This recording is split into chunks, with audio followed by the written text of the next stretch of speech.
이번 시간에는 그림을 어떻게 이렇게 표현이 되는지 그런 거 보여줄 거예요. 그 말로 설명하는 것보다는 그리는 걸 보게 되면 아 여기서도 이렇게 그림을 이렇게 표현이 되는구나 그런 느낌을 살짝 이제 맛을 보여주는 거거든요. 제가 주로 그렸던 것들을 작업할 때 그렸던 것들을 한번 그려볼게요. 제가 예전에 작업할 때 붉은 용어도 그렸었는데 늑대도 그려보고 그런 것들을 아주 가볍게 자, 푸른 늑대 자 이제 예를 들면 스케치를 뭐 이렇게 하겠죠 이렇게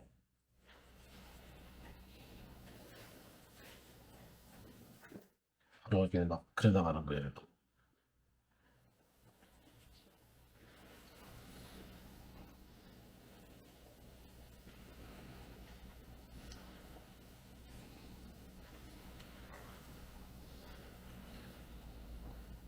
색깔은 여기서 조절하면 됩니다.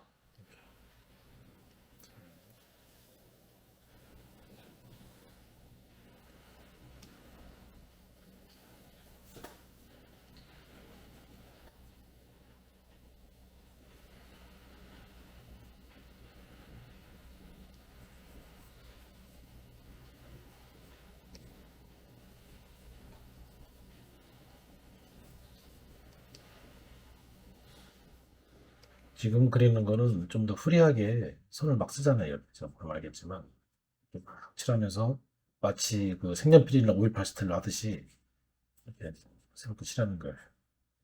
지난번 캐릭터는 선을 굉장히 심플하게 만들어서 그 안에다가 새롭게 채웠지만 지금은 내가 정말로 그림을 그리는 것처럼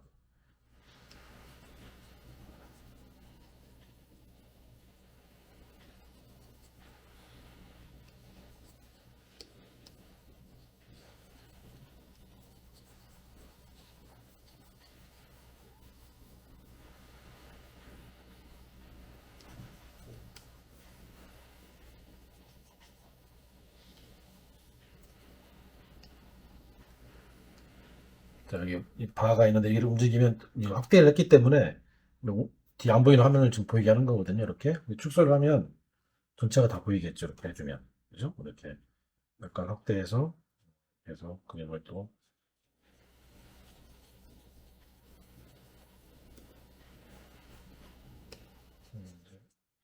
마치 동화책에 나오는 그림을 그리듯이 이렇게 재밌게 이제 채색을 하면서 이렇게 해요.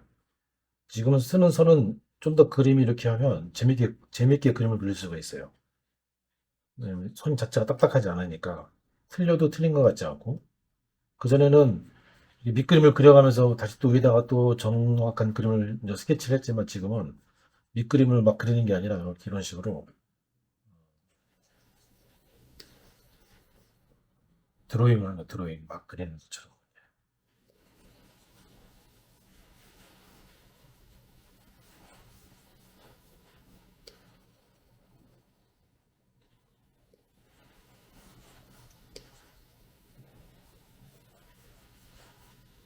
자, 축소해서 데타일까지 다 그리고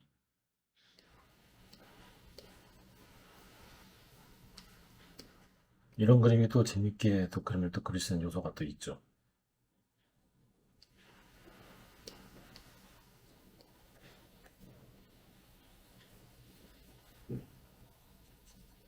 이런 거는 이제 예를 들면 뭐 동화 일러스트나 뭐 이런 거 할 때 이런 식의 그림을 많이 그리니까 그림은 분야는 여러 가지가 있잖아요. 뭐 그런 캐릭터 분야도 있고 그리고 애니메이션 분야도 있고 이렇게 동화적인 그림도 있고 자 여기 이제 파란색으로만 했지만 색을 좀 바꿔서 뭐 눈을 뭐 빨간색으로 한다든지 이빨을 이빨 역시 붉은색으로 할 때 얘를 확대해 그럼 컨트롤 플러스 확대가 되죠. 그럼 정교하게 작업할 수가 있어요.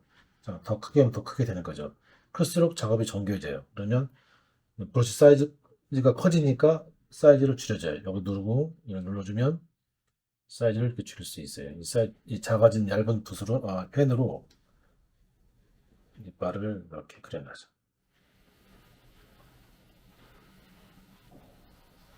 다시 축소, 그러면 컨트롤 마이너스. 네. 그리고 스페이스바를 누르면 얘를 이렇게 옮길 수가 있어요. 화면 전체를. 스페이스바를 누르고 마우스를 거기서 딱 대고 누르면 이렇게 움직입니다. 이렇게. 내가 원하는 데 놓을 수가 있죠. 이렇게. 자, 그리고 이렇게 한 다음에 색깔이 더 재밌게, 더 완성도 있게. 그러면 얘가 요색이전에 파란색 다시 가려면 스포이드 딱 찍어요. 파란색이죠? 그러면 좀 더 밝은 색으로 색을 만들어줘요. 그리고 브러쉬를 조금 더 크게 브러쉬 누르고 얘를 눌러주면 크기가 나오죠. 좀 더 크게 해서 털의 느낌을 이렇게 막 그리는 거예요.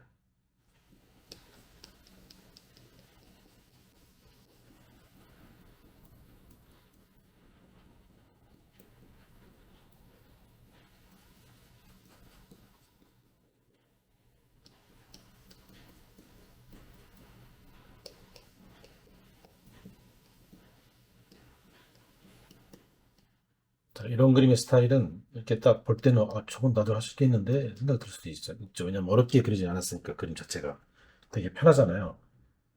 근데 막상 또 해보면 또 안 될 수도 있어요. 이게 볼 때는 쉽지만 막상 해보면 선이 막 내가 마음대로 이렇게 쓰는 게 잘 안 되거든요. 많이 해봐야 돼요. 이거.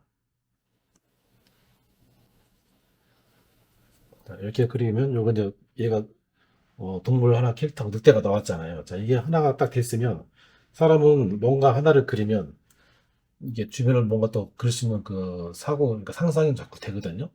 그러기에 무슨 얘기냐면 처음에 하나를 그리긴 어렵지만 하나를 그리면서 그 다음 게 생각이 나요. 아, 여기다 이렇게 그려야 되겠다. 자, 여기서 만약에 더 그린다 그러면 예를 들면 이제 배경을 이렇게 늑대가 달린 곳이 들판이다. 그러면 초록의 들판을 만들어서 브러쉬 사이즈는 더 크게 할 수도 있겠죠. 칠하기 좀 편하게. 자, 들판을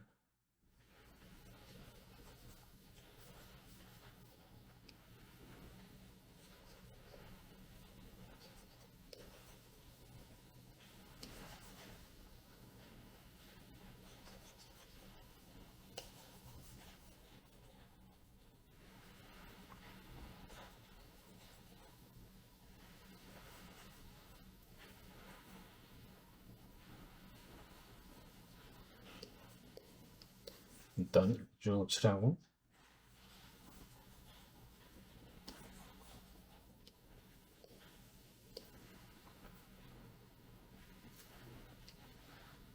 그다음에 하늘의 배경을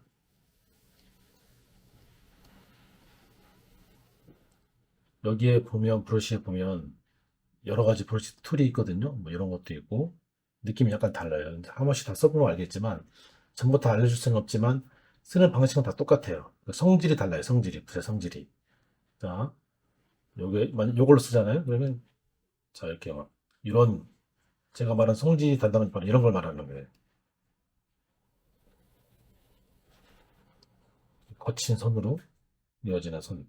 그리고 여기에도 보면 이런 거, 이런 거, 뭐 어떤 브러쉬도 있고, 마카 같은 것도 있고, 여러 가지가 있는데, 자, 한번 칠해볼게요. 어떤 느낌이 나는지. 자, 이렇게, 이런 느낌. 그리고, 음, 이렇게 넓게 칠할 수 있는 이런 느낌. 여기에 색깔을 바꿔가면서 독특한 느낌을 이렇게 표현할 수가 있죠. 사이즈도 줄여주고, 색깔도 좀 바꿔주고, 이렇게 해도 되고, 구름을 그릴 때 뭐 이런 식으로, 예를 들면 여기 이렇게 있으면 고의 느낌처럼. 자, 이렇게 돼 있죠? 그러면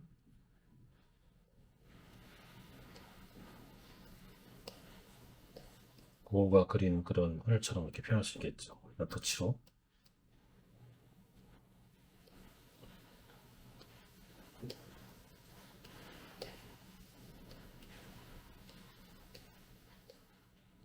좀 더 개성 있는 그림을 이렇게 그릴 수가 있어요.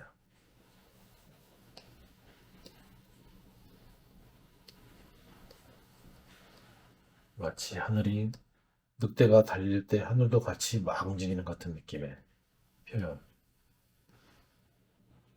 그러니까 이제 그림을 그릴 때 또 기능은 1차원적인 거고 그 기능을 활용해서 내가 뭔가를 아이디어를 상상해서 만들어내는 게 그게 더 3차원적인 느낌이잖아요. 그게 중요하죠.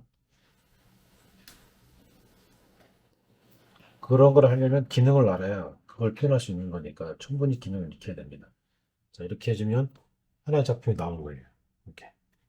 그러니까 여러분도 요거를 이제 자신만의 어떤 그런 그림이 있으면, 스타일이 있으면, 그거를 이렇게 한번 과감하게 한번 한 장을 망치더라도 충실하게 완성하는 게 중요해요. 그러면 완성을 하지 않으면 기능을 완전히 익힐 수가 없어요. 그러니까 완성을 천천히 하면서 하나를 그렸을 때 이 기능도 익혀지고 자기가 했던 그 어떤 이런 도구에 대한 만족감 그게 막 생기는 거죠. 이런 걸 이렇게 내가 그렸다니 뭐 이런 만족감 생기면 그림을 더 그리고 싶고 이걸 더 많이 활용할 수 있는 거죠. 그러니까 그런 걸 해서 많은 그림을 그려보고 안 되면 뭐 모작을 하면서 뭐 자기가 이건 내가 한번 똑같이 한번 해봐야 되겠다 그런 그림이 있으면 그걸 모작도 한번 해보고 다양하게 연습을 하면서 이거를 자기 거를 만드는 그게 굉장히 중요하거든요. 그래서 여러분들이 이거를 충실히 시간을 많이 투자해서 꼬박꼬박 그림을 매일매일 조금씩 그리면 나중에는 정말 좋은 그림을 그릴 수 있는 그날이 올 겁니다. 네, 오늘 여기까지 하겠습니다.